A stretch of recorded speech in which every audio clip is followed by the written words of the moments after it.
Convoy অবরোধ মোদীর কনভয়ৰ সন্মুখত প্ৰতিবাদী কাৰ্যসূচী পঞ্জাবত প্ৰধানমন্ত্ৰীৰ কনভয় অবৰোধ মোদীৰ কনভয়ৰ সন্মুখত প্ৰতিবাদ এই মুহূৰ্তৰ খবৰ মোদীৰ কনভয় যোৱাৰ পথত প্ৰতিবাদ সাব্যস্ত কৰা হ'ল পঞ্জাবৰ ফিৰোজপুৰত সংঘটিত হৈছে এই ঘটনা প্ৰধানমন্ত্ৰীৰ নিৰাপত্তাত বৃহৎ গাফিলতি पंजाब सरकारक जवाबदेही केंद्रीय गृह मंत्रालय।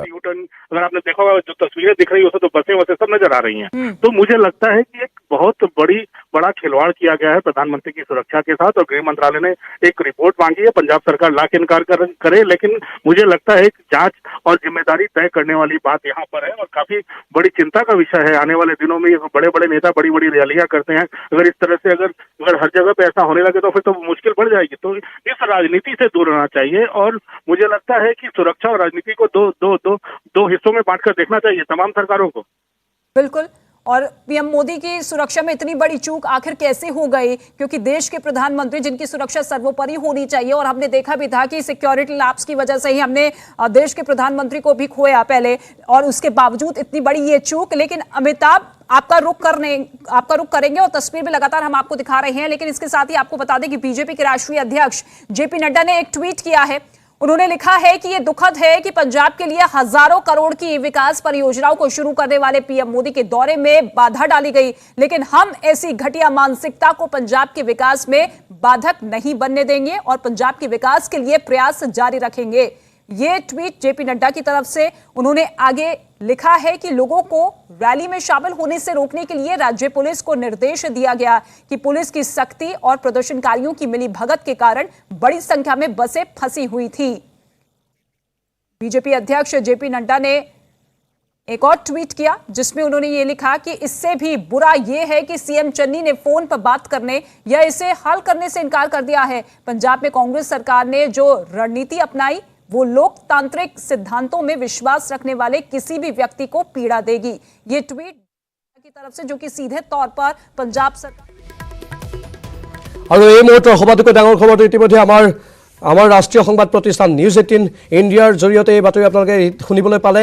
ফিৰোজপুৰত 20 মিনিটৰ অধিক সময় ৰৈ থাকিল মোদীৰ কনভয়। অত্যন্ত গুৰুত্বপূৰ্ণ এটা বিষয়, ক'ত নিৰাপত্তাত খুঁত থাকি গ'ল।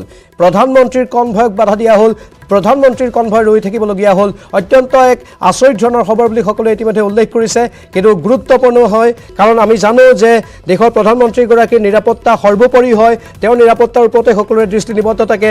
তেওঁৰ নিৰাপত্তাতে এনেধৰণৰ খুঁত কিয় ওলাবলৈ পালে, তেওঁৰ নিৰাপত্তা বাহিনী এনেধৰণে ৰৈ থাকিবলগীয়া কিয় হ'ল, প্ৰধানমন্ত্ৰীগৰাকীক অৱৰোধ কিয় কৰিবলগীয়া হ'ল, তাক লৈ এতিয়া বিভিন্নজনে প্ৰশ্ন উত্থাপন কৰিছে। কিন্তু সবাতোকৈ গুৰুত্বপূৰ্ণ খবৰ পঞ্জাবৰ পৰা আহিছে। পঞ্জাবত প্ৰধানমন্ত্ৰীৰ কনভয়ক অৱৰোধ কৰা হ'ল, মোদীৰ কনভয়ৰ সন্মুখত প্ৰতিবাদ সাব্যস্ত কৰা হ'ল আৰু এই সমগ্ৰ ঘটনাৰ পাছতে এতিয়া তীব্ৰ প্ৰতিক্ৰিয়াৰ সৃষ্টি হৈছে দেশজুৰি। किसानों को अपने नुमाइंदे खड़े करने हैं चुनाव में तो लोकतांत्रिक तरीके से सामने आओ। अगर ये कर रहा है तो ये सीधे विशुद्ध राजनीति हो जाती है। अगर किसान वहां पर प्रधानमंत्री का सिर्फ विरोध करने के नाम पर विरोध कर रहे हैं तो, और कौन इनके पीछे इसका भी पता लगाया जाना चाहिए। सिर्फ ये नहीं है कि रूट में सेंध लगी है, अगर रूट में आंदोलनकारी है, प्रधानमंत्री फंसे रहे हैं, आंदोलनकारी बैठे थे उनको हटाया क्यों नहीं गया।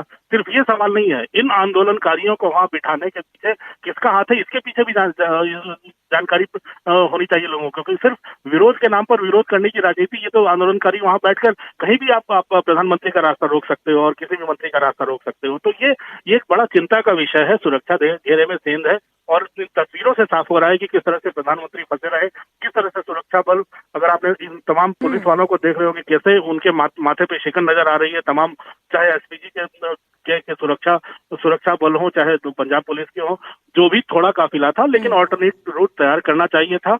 गृह मंत्रालय ने एक जांच के आदेश दिए हैं, देखते हैं पंजाब सरकार कितनी जिम्मेदारी तय करती है। लेकिन मुझे लगता है कि मौसम खराब हो, बारिश का समय हो, विजिबिलिटी कम हो, चॉपर नहीं उड़ रहा हो, लेकिन इस गृह मंत्रालय के इस बयान से साफ है कि डीजीपी से बात करने के बाद ही प्रधानमंत्री इस रास्ते पे गए थे। लेकिन न कोई ऑल्टरनेट प्लान तैयार था, नहीं प्रधानमंत्री को वहां से वापस मोड़कर लाने का कोई प्लान तैयार था। अगर प्रधानमंत्री बिना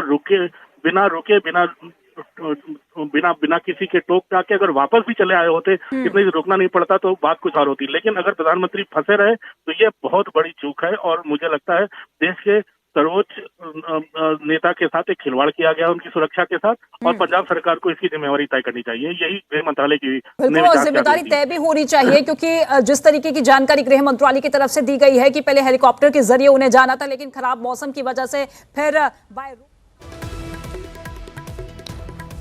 সামগ্ৰিকভাৱে আপোনালোকে খবৰটো লাভ কৰিছে। আমাৰ ৰাষ্ট্ৰীয় সংবাদ মাধ্যম নিউজ 18 ইণ্ডিয়াত এইখিনি সবিস্তাৰে সম্প্ৰচাৰ হৈ আছে। আৰু যিহেতু প্ৰধানমন্ত্ৰীৰ কনভয়ক অৱৰোধ কৰা হৈছিল, বাধা দিয়া হৈছিল, আৰু 20 মিনিট সময় ধৰি তাতে আবদ্ধ হৈ আছিল পঞ্জাৱৰ এই বিশেষ স্থানত। তেওঁৰ বিশেষভাৱে তেওঁক হেলিকপ্টাৰ যোগে নিয়াৰো এক পৰিকল্পনা আছিল, কিন্তু সকলো পৰিকল্পনা যেন ব্যৰ্থ হ'ল। আৰু তাৰ পাছত প্ৰধানমন্ত্ৰীগৰাকী 20 মিনিট সময় ধৰি তাতে সেই পথছোৱাতে আবদ্ধ হৈ থাকিবলগীয়া হ'ল। অত্যন্ত তাৎপৰ্যপূৰ্ণ হিচাপে বিবেচিত হৈছে আৰু দেশজুৰি প্ৰশ্ন উত্থাপন হৈছে, কেনেধৰণে নিৰাপত্তাত খুঁত থাকিবলৈ পালে। किसानों का जो समूह जो चुनाव में खड़ा होने वाला है, जिम्मेवारी जिसकी भी हो उसके बारे में जिम्मेदारियां तय होंगी, पहली बात। दूसरी बात, चिंता की बात यह है कि सिर्फ 30 किलोमीटर पहले जो प्रधानमंत्री शहीद स्मारक पहुंचने वाले हैं सोनीवाला के, वहां पर उनका फंसना, अगर शहीद स्मारक जाकर प्रधानमंत्री वहां श्रद्धांजलि देकर वापस जाते फिरोजपुर, तो शायद सड़क मार्ग से ये रास्ता संभव हो पाता, लेकिन उनका जाने का रास्ता ही ब्लॉक कर दिया आंदोलनकारियों ने। और मुझे लगता है यही सबसे बड़ी चिंता का विषय है, क्योंकि अगर सड़क ब्लॉक थी तो पंजाब सरकार को जो सुरक्षा घेरे में जो आगे चल रहा जो एस्कॉर्ट जो ट्रैफिक रास्ता क्लियर करने वाली एक गाड़ी होती है, सबसे आगे जो काफिले में चलती है, उन सबको तो कम से कम अलर्ट होना चाहिए था कि अगर आगे रास्ता जाम हुआ है तो ये हमेशा एक अलर्ट होता है कि अगर आगे रास्ता जाम है तो अल्टरनेट रूट क्या होगा। लेकिन ये सब तमाम चीजें मुझे लगता है धरी की धरी रह गई हैं, और प्रधानमंत्री को अगर इस तरह से रुकना पड़ा है और ट्रैफिक की भीड़ में रुकना पड़ा है तो ये चिंता का विषय है। शायद यही कारण है कि प्रधानमंत्री सुरक्षा बलों ने, जो उनके साथ सुरक्षा की टीम है, उन्होंने फैसला किया कि अब बठिंडा वापस जाना है, रैली जाने का। बाकी दूसरा यह है कि उन्होंने उत्थे बहुत बड़ी रैली रखती, वो रैली साडे नाल संबंधित नहीं सी, उन्होंने बीजेपी की रैली रखी, उत्ते 70,000 कुर्सी लाती, बंदा आया 700। फिर हुण कोई ना कोई मीह का बहाना हो गया, कोई होर बहाना हो गया, रैली रद्द हो गई। नहीं तुहाडे मुताबिक उत्थे इकट्ठ होया नहीं? ये तो तुसीं लाइव दिखा रहे कि इकट्ठ नहीं होया। 70,000 कहते कुर्सी लाई, 700 बंदा आया, फिर रैली कित्थे ते करनी सी? उहां दे कई थावां ते रोक लिया गया उन्हां दे। किसी ने किसी नूं नहीं रोकिया। एक रास्ता जे रुक गया जिधरों प्राइम मिनिस्टर साहब ने आना था, बाकी तो ऐसी रात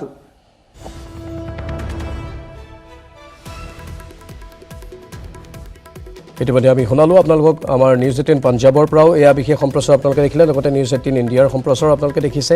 আৰু ইতিমধ্যে পঞ্জাৱৰ মুখ্যমন্ত্ৰীগৰাকীয়েও প্ৰতিক্ৰিয়া প্ৰকাশ কৰিছে, কিন্তু সবাতোকৈ তাৎপৰ্যপূৰ্ণ কথাটো হ'ল যে প্ৰধানমন্ত্ৰী এগৰাকীৰ কনভয় কেনেধৰণে আবদ্ধ হ'বলৈ পালে।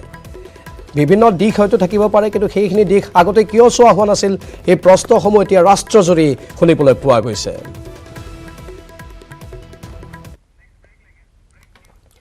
ধাৰাবাহিক গতিত খবৰ জনাই থাকিম, কিন্তু এইখিনিতে সময়